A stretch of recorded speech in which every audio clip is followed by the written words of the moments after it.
자, 오늘 새벽에 주시는 말씀을 우리가 다시 한번 받겠습니다. 자, 사도행전 18장 5절에서 11절까지 어제 한번 읽기는 했는데요. 오늘 다시 한번 말씀을 받겠습니다. 5절에서 11절까지 한 절씩 읽고요. 11절 같이 읽겠습니다. 5절입니다. 실라와 디모데가 마게도냐로부터 내려오매 바울이 하나님의 말씀에 붙잡혀 유대인들에게는 예수는 그리스도라 밝히 증언하니 그들이 대적하여 비방하거늘 바울이 옷을 털면서 이르되 너희 피가 너희 머리로 돌아갈 것이요 나는 깨끗하니라. 이후에는 이방인에게로 가리라 하고 7절 거기서 옮겨 하나님을 경외하는 디도 유스도라는 사람의 집에 들어가니 그 집은 회당 옆이라. 또 회당장 그리스도가 온 지방과 더불어 주를 믿으며 수많은 고린도 사람도 듣고 믿어 세례를 받더라. 9절 밤에 주께서 환상 가운데 바울에게 말씀하시되 두려워하지 말며 침묵하지 말고 말하라. 내가 너와 함께 있음에 어떤 사람도 너를 대적하여 해롭게 할 자가 없을 것이니 이는 이 성중에 내 백성이 많음이라 하시더라. 11절 함께요. 1년 6개월을 머물며 그들 가운데서 하나님의 말씀을 가르치니라. 아멘. 하나님 말씀입니다. 오늘 새벽에는 여기 10절 앞부분에 내가 너와 함께 있음에 그랬는데 이 부분이 오늘 새벽 설교 제목이 되겠습니다. 어제 오늘 우리가 두려움의 순간이 우리들의 인생에게도 오겠지만 어떻게 하면 우리가 두려움을 이길 수 있을까? 어제 첫 번째 열쇠에 대한 말씀을 드렸는데 어제 제가 그런 말씀을 드렸어요. 두려움이 올 때 어떤 일이 있더라도 절대로 어떤 자리를 떠나지 말라 그랬죠. 사명의 자리를 떠나지 말라. 사명의 자리를 떠나지 않으면 결국은요 그 사명 때문에 우리가 두려움을 이기게 됩니다. 우리가 여호수아에서도 읽었고 또 바울에게서도 도전받는 첫 번째 내용이고요. 오늘 그 두 번째, 세 번째 말씀을 좀 나누겠는데 자, 두 번째입니다. 우리가 두려움을 이기기 위해서는 어떻게 해야 되나? 두 번째는 우리가 늘 말씀드리는 거지만 기도예요. 기도해야 되는데 자, 오늘 말씀 여기 8절, 9절 말씀을 좀 볼게요. 그 주님께서 약하고 두렵고 떨고 있는 바울에게 뭐라고 나타나서 말씀하시냐면 자 9절 앞부분에 보니까 밤에라는 단어를 좀 기억하세요. 주께서 환상 가운데 바울에게 말씀하시되 밤에 주님이 환상 가운데 바울에게 나타나셨다. 요 표현이 왜 중요하냐면 지금 우리가 사도행전 18장 읽고 있는데 16장에서도 요 표현이 동일하게 나와요. 여러분 16장에서 기억나시죠? 바울은 아시아에서 복음을 전하려고 했었거든요. 근데 주의 성령이 자꾸 막으시는 거예요. 근데 그때 바울이 이상한 거예요.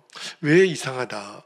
왜 나는 아시아에서 복음을 전하려고 그러는데 주님이 자꾸 이렇게 막으실까? 그죠? 그래서 잘 이해가 안 되지만 근데 그때 바울이 어떤 환상을 보냐면 저 마게도냐에 있는 사람이 건너와서 우리를 도우라는 환상을 봐요. 그때서야 이제 바울이 알게 되죠. 아, 주님이 복음을 전하라고 하는 장소가 아시아가 아니고 어디예요? 유럽이구나. 그래서 이제 유럽으로 방향을 돌리잖아요. 근데 그때도 환상 중에 말씀하시고 지금도 18장에 와서도 환상 중에 말씀하시는데 이 환상 중에 말씀하시기 전에 바울이 뭘 하고 있었을까 하는 거예요. 16장에서도 그랬고 요 18장에서도 성경학자들은 바울이 환상 중에 주의 말씀을 들을 때 기도했을 거라는 거예요. 그러니까 가만히 밥 먹을 때 길을 가다가 환상을 본 게 아니라 기도 중에 환상을 보고 그리고 그 기도 중에 주님이 말씀하시는 것을 분명히 들었다는 거죠. 그러니까 사실은 사도 바울은 늘 기도하는 사람이었다는 거예요. 그래서 사도행전의 별명이 성령 행전이고 기도 행전이고 순종 행전이고 기도 행전이라는 거잖아요. 여러분, 고린도에서 복음을 전하려고 했을 때 바울이 약하고 두려워하고 심히 떨었는데, 근데 이 환상을 밤에 본 거예요. 그리고 주의 음성을 듣습니다.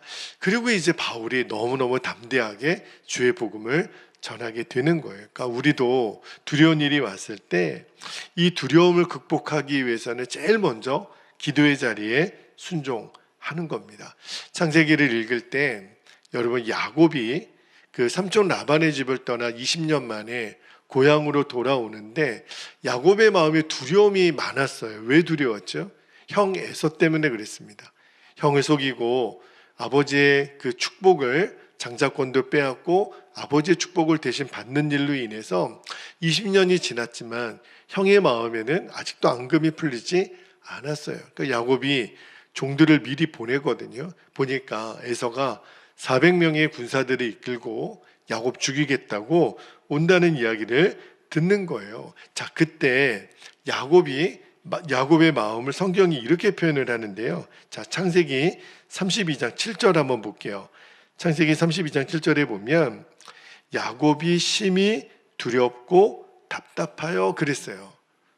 자기와 함께한 동행자와 양과 소와 낙타를 두 떼로 나누고. 자, 이때 야곱이 처음에 선택했던 방법이 뭐냐면 너무 두렵고 답답하니까 자기가 가지고 있는 모든 소유를 두 떼로 나눕니다. 왜 그랬을까요? 여차하면 뭐 하려고요? 혼자서 도망가려고. 별의별 작전을 다 세워요. 그러니까 야곱이 두려움을 이겨보려고, 그냥 야곱이 얼마나 꾀돌이입니까? 그래서 온갖 인간적인 방법을 다 동원해 보지만 그렇다고 야곱의 두려움이 사라지지 않아요. 그런데 그날 밤에 야복강가에서 어떤 일이 벌어지냐면 어느 한 사람이 나타나서 야곱과 씨름을 하는 거예요. 그런데 여러분, 이 씨름이 그냥 씨름이 아니에요. 하나님과의 씨름이었던 거죠. 그리고 영적으로 해석하면 이 씨름이 그냥 우리가 삿바 붙잡고 하는 씨름이 아니죠. 이게 무슨 씨름이에요? 기도의 씨름이에요. 밤새도록 사실은 야곱이 뭐 했다는 거예요? 기도했다는 거예요. 그리고 나서 이제 하나님이 그의 이름을 바꿔주잖아요. 이제 너는 야곱이 아니라 이스라엘이라. 그때 야곱이 했던 고백이 있어요. 내가 하나님의 얼굴을 배웠다. 그래서 그곳 이름을 브니엘로 짓잖아요. 그러니까 브니엘이라는 뜻이 하나님의 얼굴이거든요. 그리고 나서 새벽을 맞아요, 야곱이. 그리고 눈을 들어 보니까 이제 형 에서가 400명의 장정을 거느리고 옵니다. 그러니까 야곱의 눈앞에 있는 상황은 변하지 않았어요. 그런데 뭐가 달라졌냐면 야곱이 두려움이 없어졌어요. 지난밤 전까지만 해도 여차하면 도망가려고 맨 뒤에 서 있던 야곱이 이제 형 에서를 맞으려고 맨 앞에 나갑니다. 무슨 말이죠? 이제 두렵지가 않은 거예요. 그리고 형 에서를 만나고 극적인 화해를 하죠. 그러니까 하나님의 얼굴을 본 사람은요, 마음의 두려움이 떠나갑니다. 하나님의 얼굴을 언제 봤다고요? 기도에. 그러니까 브니엘의 하나님, 내가 기도 중에 하나님의 얼굴을 뵌 사람은요, 이제 내 안에 모든 두려움, 답답함이 떠나가는 거예요. 이게 두려움을 이기는 비결입니다. 오늘 본문에도 밤에 바울이 환상 가운데 주님의 음성을 듣잖아요. 어떤 음성이죠? 바울아, 두려워하지 말라. 내가 너에게 말한 것을 다 말하라. 이 성중에 내 백성이 많다. 그러니까 주님의 음성을 듣고 나니까 이제 고린도에서 1년 6개월의 시간이 바울에게는 너무너무 감사하고 담대하고 열매가 많이 맺어지는 시간이었다는 거예요.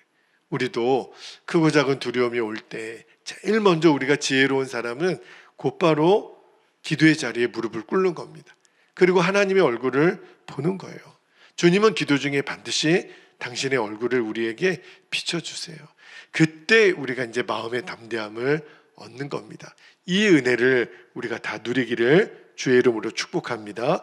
마지막 세 번째, 한 가지만 더 나누고 기도하겠는데요. 세 번째는 두려움이 엄습할 때 주님이 나와 함께 계시다는 것을 늘 기억하는 거예요. 자, 여기 밤의 환상 중에 주님이 바울에게 두려워하지 말라 그렇게 말씀하시면서 두려워하지 않아도 되는 이유를 10절에 이렇게 말씀하세요. 자, 10절 말씀을 한번 볼게요. 10절에 내가 너와 함께 있음에 어떤 사람도 너를 대적하여 해롭게 할 자가 없을 것이니 이는 이 성중에 내 백성이 많음이라 하시더라. 10절 앞부분에 오늘 설교 제목인데요, 내가 너와 함께 있음에 바로 이거예요. 제가 여러분 어제 여호수아 이야기를 잠깐 드렸는데, 여호수아도 모세의 뒤를 이어서 이 백성을 교만하고 패역하고 불순종하는 이 백성들을 이끌어가는 게 너무 힘이 들었어요. 너무 두려웠어요. 그때 주님이 여호수아에게 강하고 담대하라 말씀하셨다 그랬잖아요. 그래서 여호수아 1.9절을 다시 한번 읽어드릴게요. 여호수아 1.9절에 보니까 내가 너에게 명령한 것이 아니냐, 강하고 담대하려 두려워하지 말며 놀라지 말라. 내가 어디로 가든지 내 하나님 여호와께서 너와 어떻게 해요? 함께 하느니라. 주님의 음성이에요. 주님이 나와 함께 하신다. 여러분, 하나님이 저와 여러분과 함께 하신다면 누가 감히 우리를 해하겠어요? 누가 감히 우리를 건들겠어요? 누가 감히 우리를 넘어뜨리겠어요? 우리에게 진짜 필요한 것은 오늘도 하나님이 나와 함께 계신다는 이 믿음이에요. 오늘 여러분이 눈을 떠서 교회에 오실 때, 또 지금도 다시 우리가 일상으로 돌아갈 때, 우리들의 걸어가는 모든 삶의 자리에 주님이 함께 하십니다. 야곱과 함께 하셨던 하나님, 여호수아와 함께 하셨던 하나님, 바울과 함께 하신 하나님, 지금 우리와 함께 계세요. 이것을 믿으라는 거예요. 여러분, 주님이 나와 함께 계신다는 걸 진짜 믿는 사람은요, 천만인이 나를 대적하여도 요동하지 않습니다. 그 사람은 이렇게 고백을 해요. 시편 기자처럼. 자, 시편 46편 1절에서 3절까지 말씀해 보면 너무 감사한 그 다윗의 고백이 나오는데요. 하나님은 우리의 피난처시오 힘이시니 환난 중에 만날 큰 도움이시라.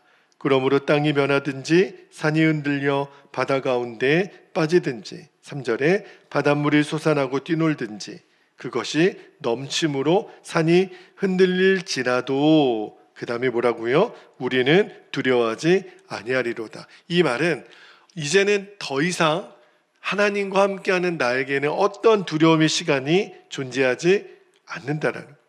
여러분, 우리가 인생을 살다 보면 두려움의 순간, 정말 숨이 턱 막히고 사방에 꽉 막힌 것 같고, 정말 오늘 시편 기자의 표현을 빌리면 산이 흔들리고 바닷물이 솟아나는 그런 시간에, 그럴수록 주님이 말씀하시기를 주님을 바라보라는 거예요. 우리의 감정이나 생각을 의지하지 말라는 거예요. 주님을 바라본다라는 게 무슨 말이냐면 주님이 나와 함께 계심을 분명히 믿는 거예요. 우리는 무턱대고 믿는 게 아니라 주님의 약속을 믿는 거거든요. 주님이 그렇게 말씀하셨어요. 자, 히브리서 13장 5절 말씀을 볼게요.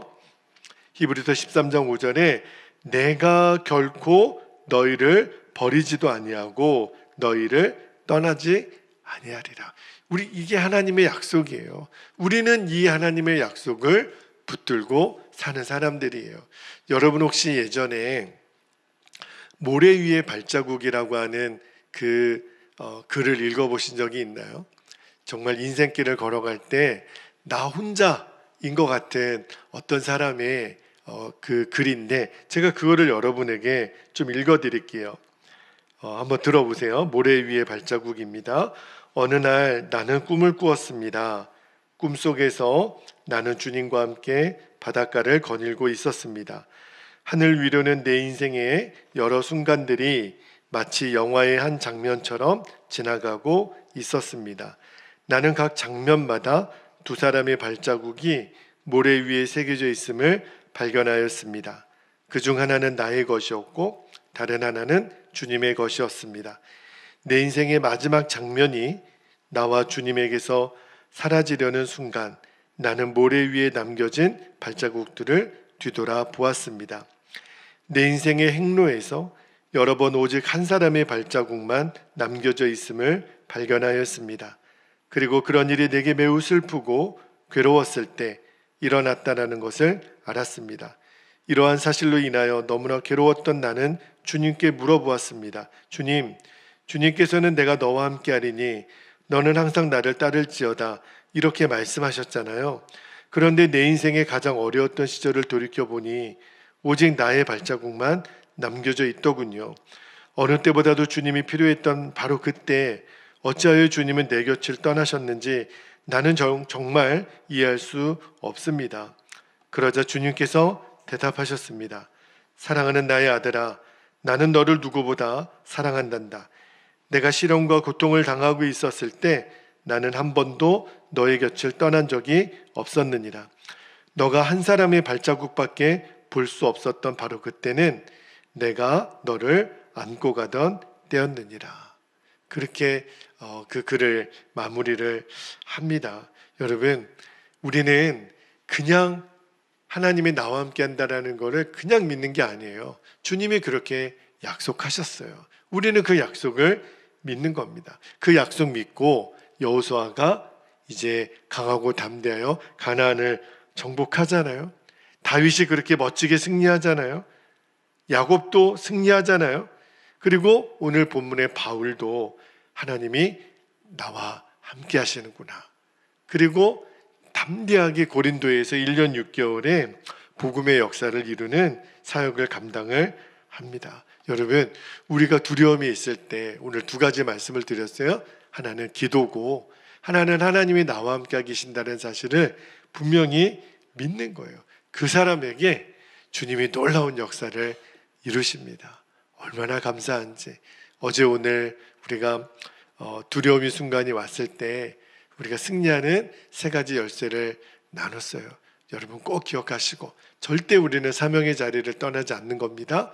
기도의 자리를 떠나지 않는 거예요. 그리고 주님이 나와 함께 계심을 분명히 믿고 오늘도 강하고 담대하게 하나님의 역사를 보는 저와 여러분 되시기를 축복합니다. 이제 우리 기도하겠습니다. 두 가지 기도 제목을 나누고 기도합니다. 첫 번째는요, 두려운 일을 만났을 때 우리가 할 수 있는 최선의 길이 기도임을 아는 거예요. 그리고 기도 중에 분이엘의 하나님의 얼굴을 늘 보게 하옵소서. 두 번째입니다. 두려움이 엄습할 때 주님이 나와 함께 계시다라는 것을 늘 기억하는 거예요. 하나님의 이름은 임마누엘이라. 두려움을 이겨서 마침내 우리가 주님의 역사를 보게 하옵소서. 여러분 답답하고 정말 두려움이 임할 때가 있지요. 한숨 날 때가 있죠. 걱정하지 마세요. 주님이 나와 함께 계십니다. 주님이 우리 교회와 우리 성도들과 함께 계세요. 우리가 주의 역사를 반드시 보게 될 것입니다. 오늘도 우리가 그 믿음을 가지고 우리가 주님의 이름을 간절히 부르신 후에 통성으로 기도하겠습니다. 주여